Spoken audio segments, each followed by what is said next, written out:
신선했어요. 그리고 재밌었어요. 네. 네, 우리 최민희 의원과 함께 이번 시간에는 우리 최전방 공격수 우리 의원님이 지금까지 많이 활약을 하셨는데 지금도 자중질환에 빠져 있는 민주당을 위해 이 혁신을 어떻게 해야 될 것인가 내부에서 보시는 그 시각은 또 다를 수가 있어가지고 또 여쭤보려고 하는데 일단 몸풀기식으로 공격수 하시다가 지금 새날 말고는 그 선거 기간 동안 쉬셨잖아요. 네. 대타들이 되게 많이 뛰어다녔거든요. 네. 그 선수들이 열심히 하긴 하지만 열심히 했던 플레이의 한 사람으로 어떻게 보셨었는지도 궁금해요. 현근택 선수도 뛰었고. 진짜 죄송해요. 선거 때는 들을 시간이 그렇지. 왜냐면 네. 새벽 보통 4시 반에 일어나서 대충 씻고 5시부터 하는 게 사람 만나는 거밖에 없어요. 예, 그리고 악수를 못 하니까 뭐 사람 만나고 뭐 하고 돌아다니고 그래서 그때 뭐 무슨 뭐 시사 프로를 챙겨 듣고 이럴 시간 없어요. 그렇죠. 그래서 사실은 전혀 못 봤고 그냥 간간히 김현 전 의원이 워낙 그 모니터를 꼼꼼히 하시기 때문에 자료 하는 얘기는 뭐 들었어요. 그런데 뭐 그걸 또 제가 얘기할 수는 네. 없고 그래서 정말 못 들었습니다. 네, 죄송합니다. 이제 끝나고 또 뭐 하셔야죠. 많이 준비하셔갖고. 네. 공격 좀 해주세요. 우리 좀 사람 없어서 지금 안 나와주시나 이러고 기대하는 사람들 있거든. 아 그렇습니까? 네, 그럼요. 네, 네. 저는 일단 민주당 시조새를 옆에 모셔놓고 저는 시조새? 학생의 모드로 옆에 앉아서 경건하게 좀 듣겠습니다. 오늘은 좀 궁금한 걸 물어보세요. 저요? 다 궁금합니다. A부터 Z까지 궁금한데 제일 궁금한 거. 제일 그죠? 궁금한 거? 네. 뭐라고 해야 될까요? 그 민주당에 제가 느끼는 감정에서는 허리가 비어 있다는 느낌이 드는 게 40대 선배들이 원래 그 좀 50대, 60대 선배님들 자리를 물려받아서 좀 활동을 해야 하지 않는가라는 생각을 하고 있는데 역시 청년 정치에 관심이 있다 이 얘기네요. 그 비어 있 아니 청년 정치는 아니에요. 지금 청년 정치라고 말하는 만 거는 45세 이하가 청년이에요, 민주당. 그게 아니고 지금은 젊은 친구들이 청년 정치 해야 됩니다라고 말하는 게 한 30대 2030을 말하는데 저는 가운데가 빈 거 같은 거예요. 가령 지금 보좌진 생활하고 있는 선배님들이라든지 그런 부분들이 뭔가 건너뛰기 된 느낌이 들어가지고서요. 50대에 이어서 바로 30대로 가는 그림들이 그려지니까 네, 40대에 맞아요. 있는 사람들은 기운이 빠지거나 곧 40대에 접어들 사람들은 힘들죠. 그런 말하자면 국회 정당의 일대 분위기를 몰고 온 게 사실은 이준석이죠. 30대 당대표. 그 30대 당대표는 50대에서 갑자기 40대가 없어지고 30대가 등장한. 그러네요, 그쪽이. 예, 그래서 그거는 민주당 내부에서 문제 제기가 됐다기보다는 이준석으로 인해서 강제된 문제의식이라고 저는 생각해요. 예. 저도 문제의식을 왜 갖게 됐냐면요. 2030들이 청년 정치인이다라고 했는데 그 무적의 3단 순환 논법을 쓰는 거예요. 저는 청년입니다. 청년이 정치해야 된다. 왜냐하면 제가 청년이기 때문이다. 뭐 이런 식으로 도는 거예요. 청년이라서 해야 한다. 근데 그럼 무슨 컨텐츠가 있나를 보는데 실제로 그게 없는 친구들이 꽤 있는데 선배님들 보면은 너무 훌륭한 40대 선배님들이 있어서 이 선배님들이 좀 이렇게 바통을 받아야 되지 않나 그런 생각했었어요. 그리고 또 관련해서 현재 민주당의 상황을 안에서 보고 계시잖아요. 사실 우리가 밖에서 보기엔 되게 아비규환이고 막 그런 답답해 보이는데 보시기에 어떠세요? 어떤 상황이라고? 그러니까 지금 아비규환 자중질환 이렇게 얘기하시잖아요. 근데 이건 민주당 전체 상황이라고 생각하지 않아요. 이건 의원들의 상황으로 보입니다. 저는. 예. 그리고 그러니까 민주당이 굉장히 계층화돼 있는 정당이에요. 그래서 국회는 보면 의원과 의원 아닌 사람으로 나누어진다. 국회는 이런 얘기가 있거든요. 그리고 국회의원은 원숭이는 나무에서 떨어져도 원숭이지만 국회의원은 국회의원에서 떨어지는 순간 아무것도 아니다. 원숭이보다 못하다. 이런 말이 있어요. 이 말은 국회는 모든 권력이 국회의원으로 집중돼 있다. 이런 얘기를 하는 것이죠. 근데 여러분이 지금 가만히 보시면 당대표 경선을 놓고 말을 하는 사람들이 누군가 보시면 다 국회의원들. 네. 그렇죠. 네, 그렇습니다. 국회의원이 얘기해야 또 기사를 실어주고 하니까. 그럼 그 기사가 나가면 더 그 말의 힘이 커지고. 여기서 이제 쟁점이 언론으로 가면 조금 복잡하죠. 그럼 모든 국회의원이 얘기하면 언론이 쟁점화하냐? 아니에요. 이재명을 나오지 말라고 해야 주로 그게 언론에서 기사화돼요. 아, 그러니까 이제 그렇죠. 그 부분은 조금 다른 그렇죠. 측면인 거예요.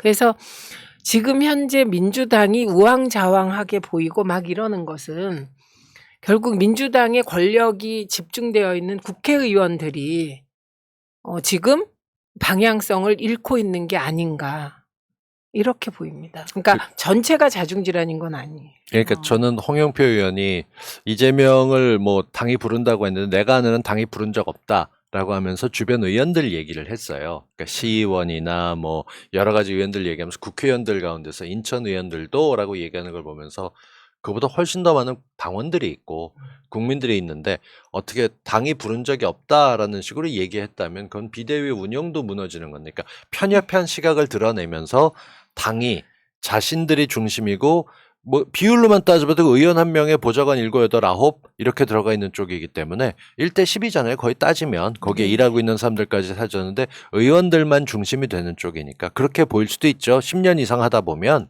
원래 잘 나가는 애들은 주변에 다른 애들 그 이상한 애들 몰라요. 근데 이제 지난달까지만 해도 이재명 후보가 이재명 의원이 아니었었기 때문에 그렇긴 하지만 지금 이제 이재명 의원이 됐고 당대표 이야기도 나오고 있는데 이재명 의원이 처한 상황이나 당대표에 나가는 게 맞는 건지 이런 이야기 좀 듣고 싶어요.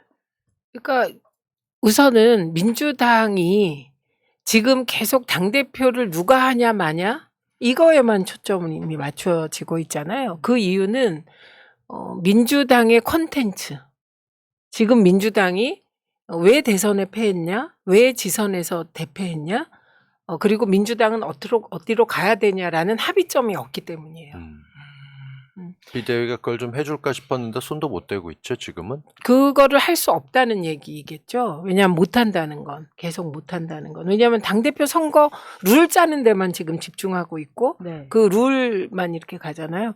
저는 보다 근본적으로는 민주당은 저는 솔직하게 그동안에 민주화 운동권 정당 맞다 이렇게 인정해요. 그리고 그 이후에는 소위 복지, 언론개혁 네. 등등을 얘기하는 새로운 시민운동적 개념, 그다음에 노동조합과의 연대에 따른 무상급식으로 시작된 복지 개념까지 민주당이 의제화하고 가치지향을 드러냈다고 생각해요. 근데 그 이후에 민주당이 우리 사회를 어떻게 이끌 것이다, 국민들이 가지고 있는 문제가 이것이고 이걸 어떻게 할 것이다를 못 내놓고 있는 것이죠. 왜냐하면 지난 대선의 의제는 복지가 아니었잖아요. 지난 대선은 그렇죠. 지난 촛불혁명이었죠. 지난 대선에서 야당이 야당이 내세운 기치는 명확했어요. 그냥 정권 교체, 끝. 그걸로. 정권 심판 이게 명확했어요. 근데 민주당은 뭐였던 것 같아요? 그러네요. 머리에서 떠오르는 게 딱히 없는 것 같아요. 예, 그러니까 부정적으로 사람들에게 물어보면 대장동이 가장 많이 떠오른다. 네. 이거는 선거 전략이나 대응에서 성공하지 못했다 이런 의미거든요. 그러니까 오히려 저는 기본소득, 만약에 여러분들이 제가 이렇게 물었을 때 기본소득, 기본 대출, 기본 주택이다라고 얘기했으면 이겼을 것이다 이렇게 생각하는 거예요. 그러니까 그 프레임을 그만큼 짜야 되는데 저희가 지금 패배하고 난 다음에 단편적으로 나오는 의견들이 있는데 뭐 일부에서는 그렇게 얘기합니다. 그 검찰 개혁을 시도했기 때문에 지선은 적고 그리고 광주에 투표 안 한 것은 민주당이 뭐 폭망했고 이재명이 싫다는 얘기다라는 식으로 표현을 밝히는 거를 공공연하게 드러내는 집단들이 있습니다. 이런 분석에 대해서 저는 전혀 동의가 안 되거든요. 그거는 이런 얘기 있잖아요. 송영길 대표가 서울시에 나갔고 그다음에 이재명 후보가 개항에 가서 민주당이 졌다. 이거는 되게 이게 주 요인이라고 말하는 건 개파적 시각에서 누군가를 공격하기 위한 거예요. 그렇죠. 예. 이게 실제로 민주당이 왜 패했냐? 그걸 현장에서 뛰어본 예비 후보 해봤어도 분위기 알 거 아닙니까? 그 굉장히 명확해요.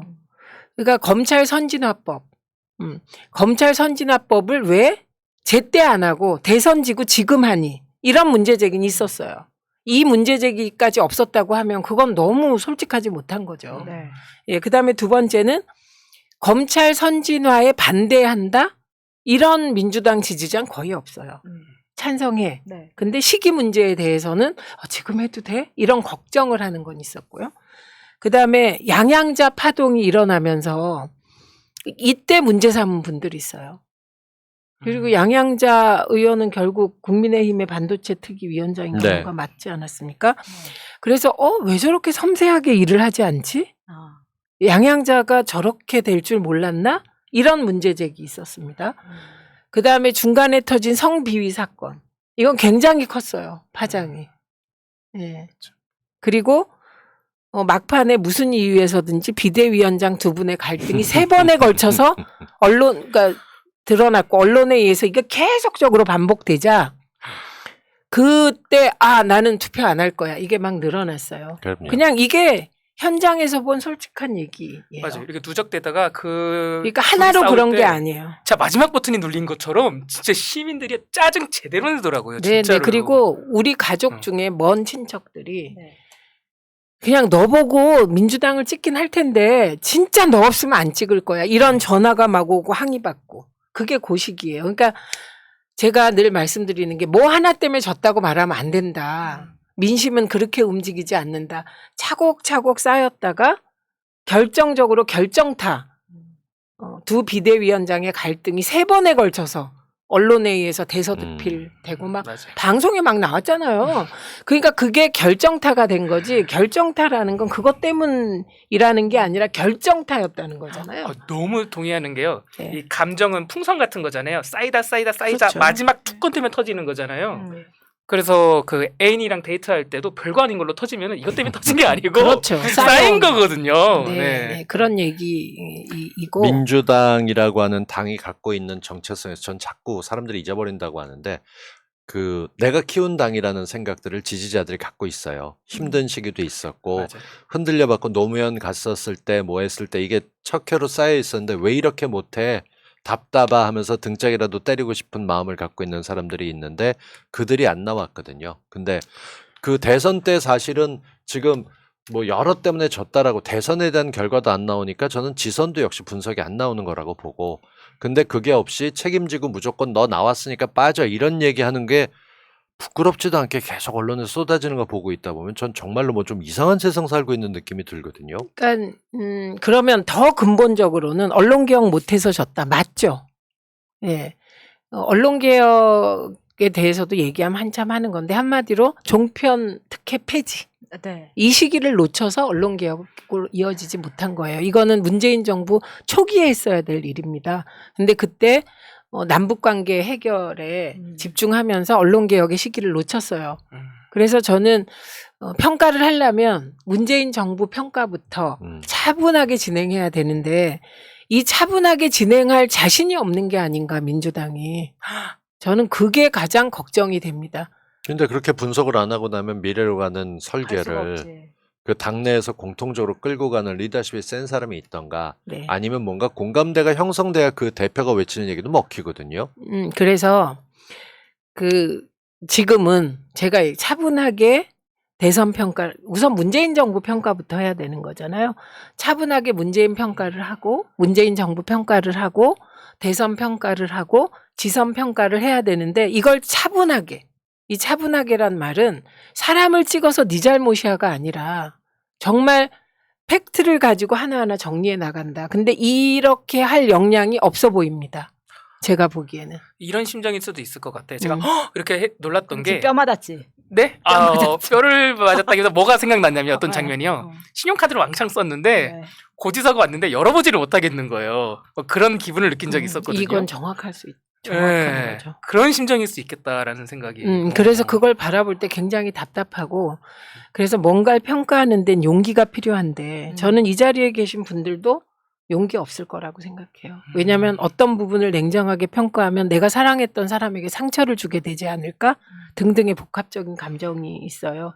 그래서 저는 오히려 대선 평가나 지방선거 평가를 강력한 리더십을 가진 새 대표 체제에서 하는 게 맞겠다.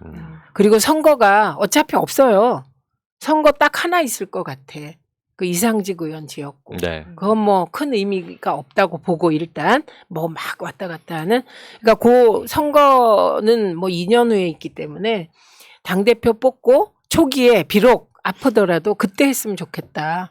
이렇게 지금 생각하는 쪽입니다. 저는 그 요번 대선서부터 지선까지 보면서 민주당이 핵심적으로 보고 있는 게 민주당 내에서 그 적어도 제가 보고 있는 일반적인 당원들이 하는 생각과 다른 생각을 자신 있게 외치는 분들이 있습니다.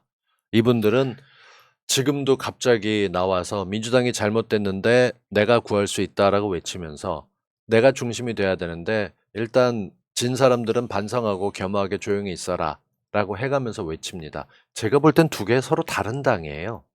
근데 그러면서도 서로 안 하는 게 같이 가자인데 누군가 이혼을 꺼내면 부부간의 관계가 안 좋아지는 거 그때부터 급속도로 안 되는 건데 금기어로 돼 있었다가는 분당이라는 걸 자연스럽게 꺼내면서 쪼개질지 모른다 이런 얘기들까지 가고 있는데 저는 이렇게 과격하게 막 논쟁이 될 만큼은 아닌데 언론들은 기다렸다는 듯이 지금 분당이라는 단어에 꽂혀갖고 민주당 쪼개지나 출마하면 쪼개지나 이런 얘기들로 나오거든요. 이거 아니 좀 그거는 뭐 별 신경 쓸 거 없고요. 언론의 그리고 군불? 지금의 당대표 선거가 치열할 수밖에 없습니다. 왜냐하면 민주당은 그동안에 당대표 임기 2년이 굳건히 지켜져 왔어요. 추미애 대표가 지켰고 이해찬 대표가 지켰기 때문에. 그래서 당대표를 흔들어서 당을 무너뜨리려는 시도는 하기가 힘든 정당이 되었어요. 네, 그리고 당원과 지지자들이 지켜야 되는 거죠. 당대표가 뽑히면 임기를. 그런데 이 당대표는 2년 후에 공천, 국회의원 공천을 주도하는 당대표이기 때문에 피 튀기는 당대표 선거가 될 수밖에 없어요. 그래서 이건 국회의원들의 생사 여탈권 정치적으로 네, 그게 달려있기 때문에 이 정도 시끄러운 건 어디나 시끄러웠어요. 저는 그런 시각으로 바라보고 있습니다. 그러니까 일단 충분히 있을 수 있는 일들이 벌어지고 있다. 근데 그 흐름 속에서 나누어지는 건 있죠. 우리가 이렇게 보면 접근하는 방식이 아 저거는 지지받지 못하겠구나. 아 저거는 기득권을 유지하려고 하는구나. 그런 과정이었다고 생각해요. 그래서 그 모든 혼란스러운 과정을 거쳐서 지금 어떻게 됐냐. 지금은 제가 뭐 별로 좋아하는 단어는 아닌데 중도층까지 이재명이 당대표 돼야 된다가 높아진 거예요. 그럼요. 이런 논란이 감사하죠. 뭐 어떻게 어떤 면으로 보면 그러니까 이재명 의원은 당대표 나오는 것을 치고 나가지 않았잖아요. 처음에. 망설였다는 뜻이잖아요. 네. 왜냐하면 이런 논란이 있을 걸 다 아니까. 그런데 지금은 안 나갈 수 없게 됐어요. 그럼요. 어대명이 되어버렸고 어대명을 만든 분들이 지금까지도 계속 나오지 말라고 움직이는 그 부분이라고 생각합니다. 그래서 정말 이재명 의원이 나오지 않기를 바랬다면 전략을 그렇게 쓰면 안 되는 거였죠. 지금은 그 전략 때문에 이재명 후보는 나오게 됐다고 저는 봐요. 요즘 민주당 상태 오래 보셨으니까 어떻게 보세요? 그러니까 좋다 나쁘다. 저는 한 10년 전하고 비교해 보면 10년 전보다 낫다. 지금 굉장히 괜찮아진 당이고 괜찮았다. 잡음이 괜찮아졌다. 많은 이유는 뭐냐? 예.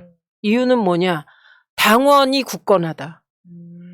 예, 지지자들이 굳건하다. 그 전에는 그러지 않았어요? 저는 아예 몰라. 2012년 아니 여러분 이거는 2012년에 모르는 사람들이 많아요. 문재인 후보가 낙선했잖아요. 그 이후에 문재인 불출마론, 문재인 정계 은퇴론. 그게 당에서 막 끌었죠. 대표하면 안 되고 그거는 그다음에 2015년이고요. 그러니까 대표하면 안 되고 뭐 하고 하기 전에 그 전에 이미 지금보다 더 심하게 공이 쏟아졌었고 시끄러운 일들이 있었어요. 근데 그걸 겪어보지 못한 사람들에게는 지금 이재명이 너무 불쌍해로 하지만 정당의 흐름 한 10년, 15년 지켜본 사람들 보기엔 그래도 예전보다는 지금 굉장히들 그 양반이에요. 핵심이 온라인 입당법으로 2015년에 온라인 입당법이 통과되고 안철수가 안탈라입, 안철수 탈당 나입당 열풍이 일어서 18만 명 이상이 들어와서 문재인을 지키려고 들어온 거예요. 그 이후로 최근에 온라인 입당법을 통하여 네. 개딸 양아들이 대거 들어왔잖아요. 그러니까 이분들이 뭐 당대표 투표권이 있다 없다 안 중요하다니까요. 맞아요. 그 20만이 당에 들어왔다는 게 중요해요. 여러분이 지금 그 온라인 입당법 이전에는 당원이 늘 수가 없어요. 왜냐? 당원 가입하려면 나임을 증명해야 되잖아요. 네. 지역위원회에 찾아가야 돼. 지역위원회 찾기도 그렇죠. 힘들어. 어디 있는지도 모르죠. 근데 찾아가. 그래서 제가 입당하려고 하거든요. 입당 원서를 써요. 그리고 주민등록증을 복사해. 그래갖고 내. 이렇게 그렇게까지 하거나 아니면 팩스로 나를 증명하거나 아니면 도당에 가야 돼요. 바빠 죽겠는데. 그리고 당하면 우리가 떠오르는 게 공산당은 싫어요. 뭐. 맞아요. 저 진짜 예. 그랬어요. 그래서 저도 정당 가입하는 게 너무 싫었어요. 저도. 우리가 다 그랬잖아요. 그럼요. 그런데 누가 그렇게 복잡한 절차를 거쳐서 정당에 가입하나요? 그렇지. 가입한다고 뭐 돈 주는 것도 아니고요. 돈을 예, 내야 당비 되는데. 내야 되는데. 네. 네, 그럼요. 그러니까 정당 가입을 안 하려 그래요. 그런데 온라인 입당법의 핵심은 나임을 핸드폰으로 인증하는 거예요. 인증기관이 보증하는 거기 때문에 복잡할 게 없고. 그러니까 이게 핵심은 나 당원앱에 인증이야, 빨라지죠. 나. 그럼요. 왜냐면 내가 엄마, 아빠, 뭐 친구, 동생 거 다 할 수 있잖아요. 그러면 유령 당원이 생기는 거잖아요. 그걸 막기 위해서 나를 인증시키는 게 온라인 입당법의 핵심인데 그거를 그러니까 이거 애플이 해준 거랑 똑같아. 온라인 입당법은.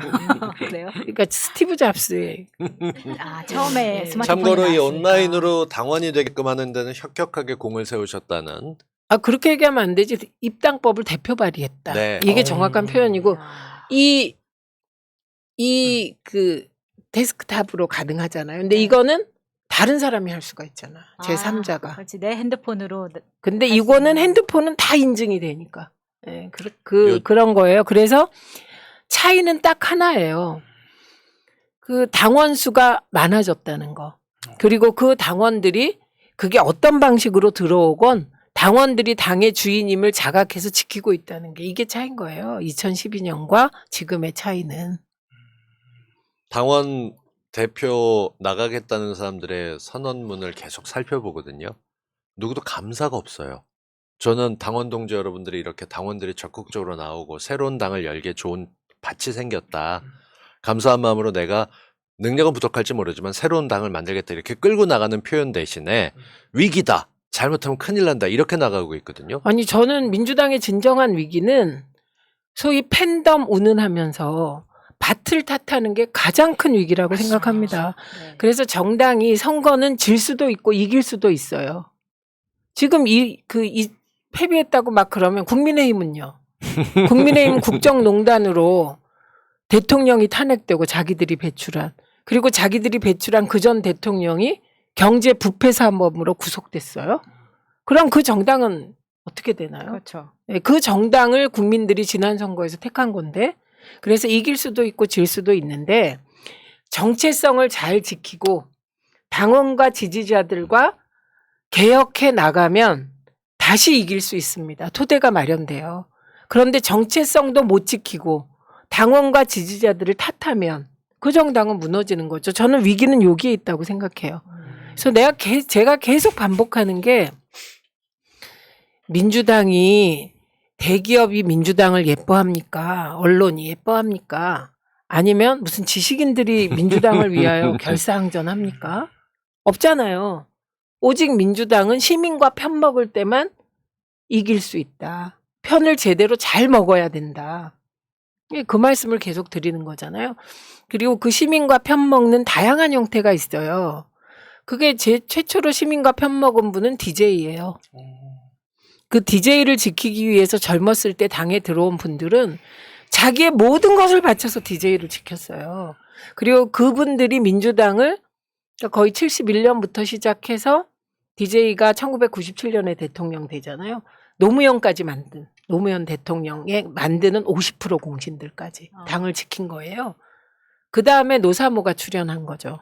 그리고 그 다음에 문펜, 초기 문펜 된 거고 그 다음에 송가혁이 있었는데 이재명이 대단한 건 송가혁이 지나치게 급진적으로 나타나니까 송가혁을 해산해달라고 하고 진짜 해산했어요.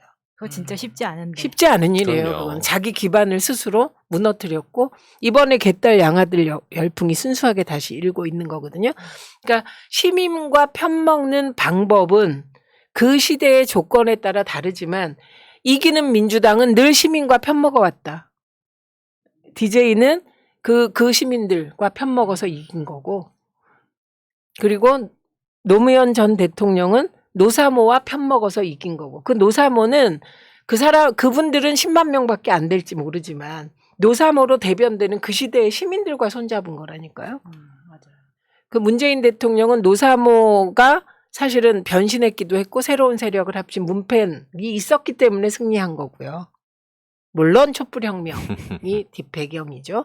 그리고 저는 이재명 후보를 되게 긍정적으로 보는 거는 개딸 양아들 열풍이 자발적으로 일어났기 때문에. 맞아요. 네, 그래서 그런 식으로 시민들은 여러 가지 형태로 민주당과 편먹어 주는데 당시에 노사모에 대해서 얼마나 비난이 많았게요. 그럼요. 네, 그리고 2012년에 손학규 후보 쪽에서 소위 문재인 후보를 지지한 온라인 당원들을, 그러니까 온라인으로 들어온 세력이죠. 그때는 온당원은 없었으니까 그 세력들을 정체 모를 모바일 세력이라고 비난했어요. 맞아요. 그런데 지금 문재인 후보와 같이 했던 그 우리들이, 저하고 같이 했던 분들이 개딸 양아들을 태극기 세력하고 동일시하고 있는 거예요. 굉장히 위험한 짓을 하고 있는 그거는 거죠. 자기 기반을 부정하는 거라니까요. 그래서 제가 굉장히 위험하다 이렇게 얘기를 하죠. 근데 제가 실명 비판을 안 하겠다고 얘기했어요. 네. 안 왜냐면- 하셔도 돼요. 네, 내용만 얘기하는 거예요. 그 사람 전체가 제가 문제인 제 채널 건 가서 아니고 하니까요.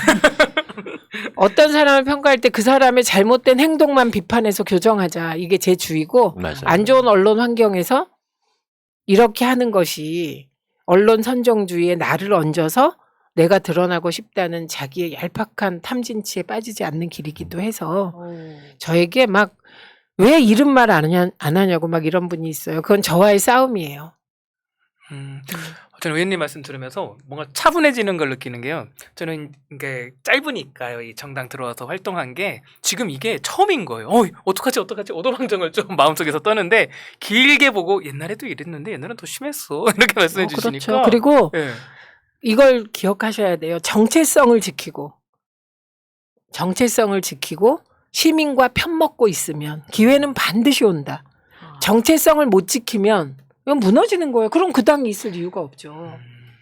민주당의 정체성이 뭔지를 다 같이 고민해야 될 때다. 특히 힘이 있는 분들이, 권력을 가진 분들이 민주당에서. 근데 그분들이 그리고 자꾸 객적은 소리하고 엉뚱한 소리 하니까 우리는 때려칠래 탈당할래 하는 분들도 적지 않아요. 그러시면 안 되죠. 당을 지켜야죠. 그러니까 예, 지키긴 그래야 지켜야 되는데 이게 누구 한 사람만 보고 가는 거지.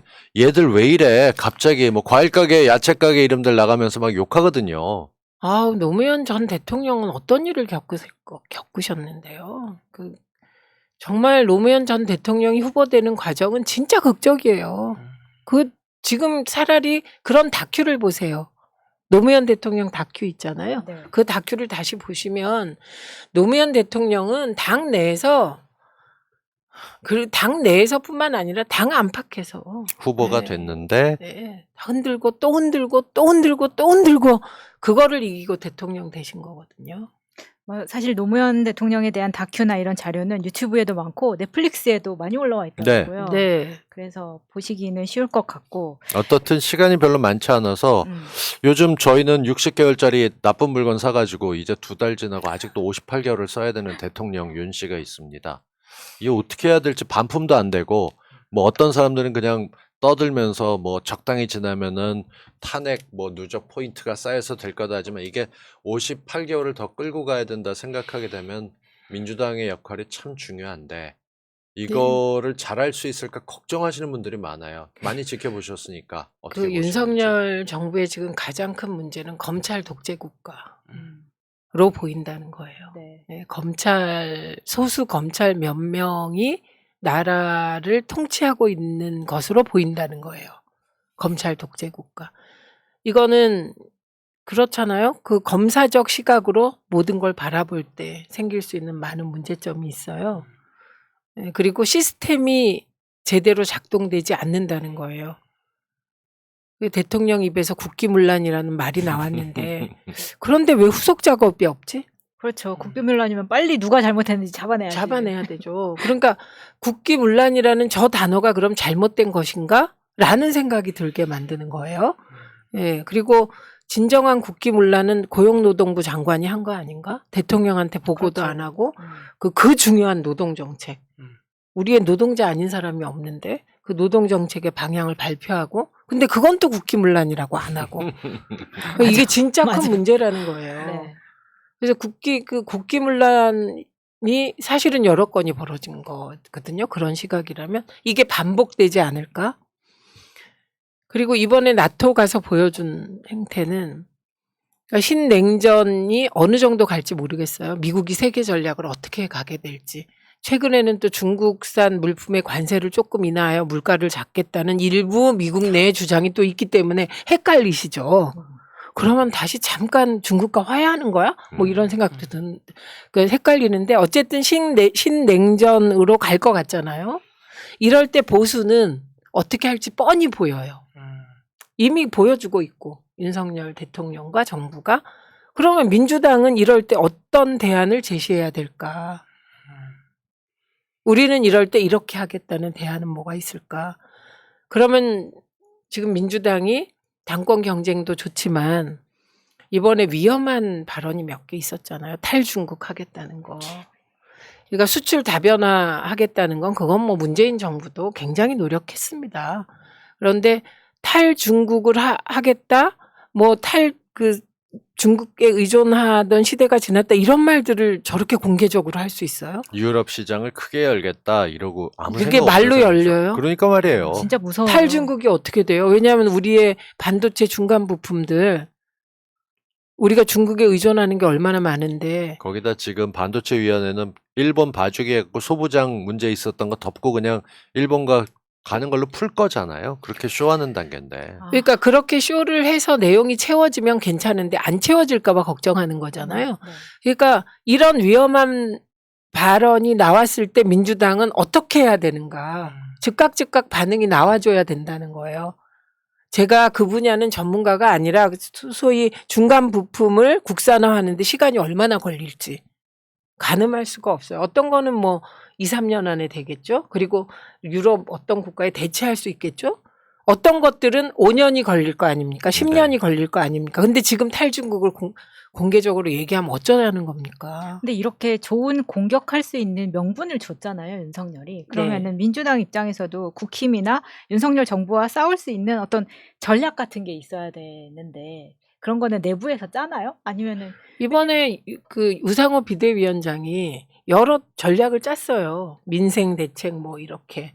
그러니까 지금은 윤석열 정부의 경제 정책, 그다음에 예를 들면 쿼드 어떻게 할 거냐고 묻고 사실 이번에 인도 안 갔잖아요. 네. 인도. 네. 예. 그러니까 인도하고 터키가 가장 이번에 잘한. 나토에서도 터키가 진짜 많이 알짜는 다 얻은. 챙겼어요. 예.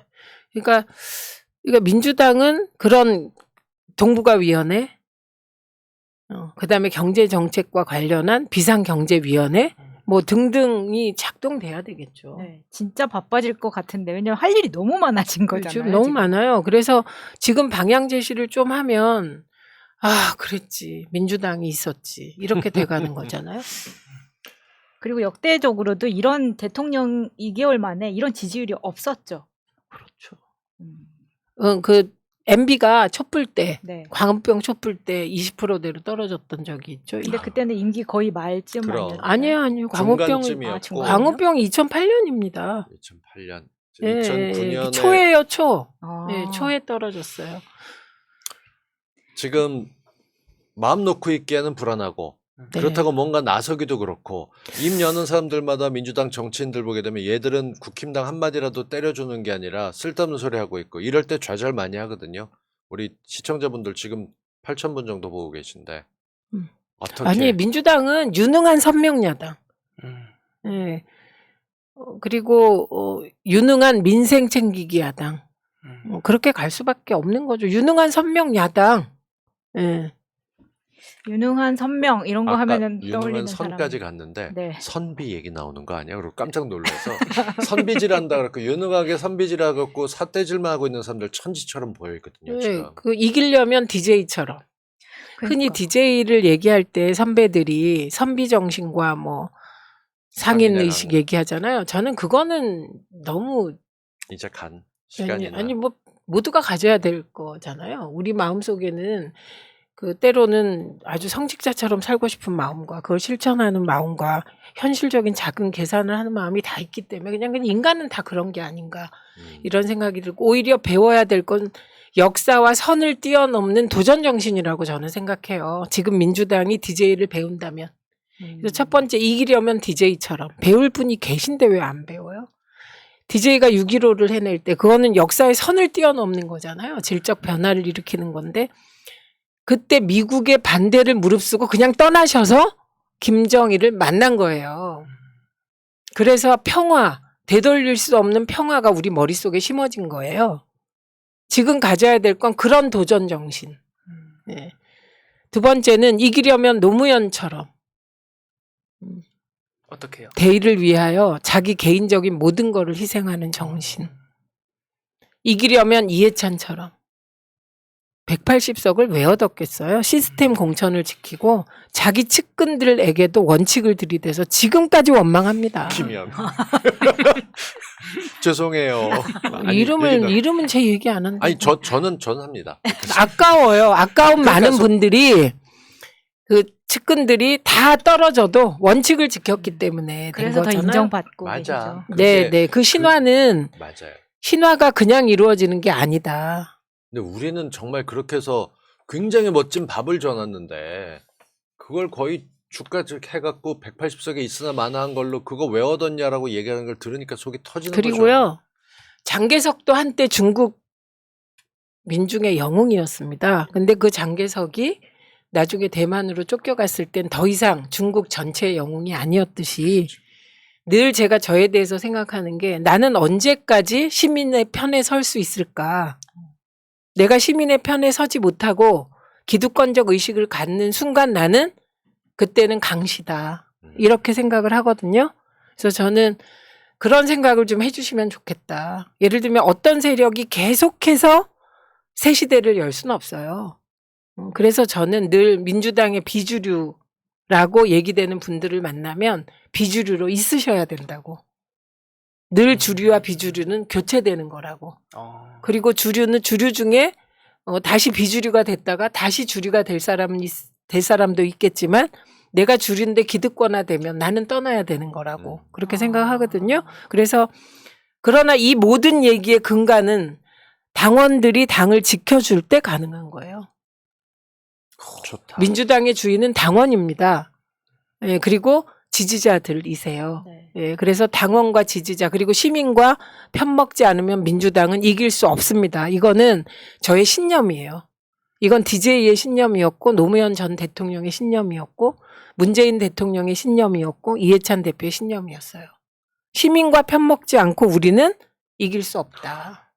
그래서 여러분들이 떠나시면 안 된다. 좋다. 이 말씀으로 마무리를 할까요? 와. 네. 자, 아니, 요번에도 제가 아주 훌륭한 게스트를 섭외했어요. 와. 오늘 소름 너무 돋았어. 좋은 네. 구본기에게 피가 되고 여러분 저 바로 옆에서 들었어요.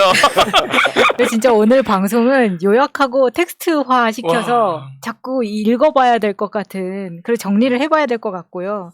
개인적으로는 정말 방송을 좀 하는 사람으로서 방송 같이 이거 항상 공부를 하긴 하는데 최민희 의원님처럼 오늘 해주신 이야기도 그렇고 역사적인 이야기도 그렇고 방송에서 해주시는 팩트체크나 논리적인 생각 이런 것들이 정말 부럽고 어떻게 하면 최민희 의원처럼 될 수 있지라고 고민하는 패널들이 굉장히 많습니다. 이렇게 해줘야 출연료가 되는 거예요. 어느 학원을 다녀야 되나 이런 고민 항상 하고 그 있거든요. 화요일에 우리 민이 하고 싶은 거 다 해야 할 때 황희도 옆에 앉아 계시면 많이 쌓여요. 그래서 항상 시민의 편에 있어주시는 최민희 의원님 계셔가지고 우리가 정말 좋아하고 그런 것 같아요. 저는 따르는 여러분이 것 너무 같아요. 고맙고요. 네. 네, 진짜로 너무 고마워요. 그러니까 사실 우리 남편조차 민주당 투표하기 싫다 이번에 막판에 진짜 마음이 안 생긴다. 근데 나간다고 해서 당연히 화냈겠죠. 당신 이러면 어떡해? 당신 막 이랬는데 민주당의 주인은 당원입니다. 예, 그래서 차라리 떠나고 싶으면 한 명 더 당원 가입시켜주세요. 지금 개딸 양아들이 이번 당대표 선거에 투표권 없어진다고 당 떠나시면 이재명 의원은 설 자리가 없어집니다. 맞습니다. 네, 그래서 그리고 다른 분들도 마찬가지예요. 당대표 나오는 다른 분들도 그분을 지지하기 위해서 당에 들어와 주세요. 음. 그래서 당을 지켜주세요. 우리가 정체성을 지키고 하나하나 포인트를 쌓아가서 이깁시다. 그럼요. 네, 이길 수 있습니다. 네. 이겨야지 또 바꿀 수 아휴, 있습니다. 네. 아, 희망차다. 너무 좋아. 오늘 너무 좋은 말씀 들어가지고 시간 가는 줄을 몰라서 10시 12분인데 너무 괜찮아. 아깝습니다. 우리 전에 게스트도 시간 신경 안 쓰고 했어. 아니, 그런데 하나도 푸나는 독재 덕분아. 예, 독푸나. 그러니까 푸나는 편성을 막 느려도 되는데 우리는 그러면 안 되니까 빨리 끝냅시다. 네. 네. 오늘 함께 해주신 최민희 의원님 너무 감사하고요. 사랑해요 푸나님. 네. 눈이 너무 하신 거 아니에요? 네, 사랑해요 푸나님. 아, 예. 진짜로. 네. 내 친정 동생. 그치. 우리 MS 도스는 7화로 다음 주에 만나 뵙기로 하고 최민희 의원님과 함께 오늘 방송 마무리하도록 하겠습니다. 함께 해주신 여러분 감사합니다. 고맙습니다. 고맙습니다.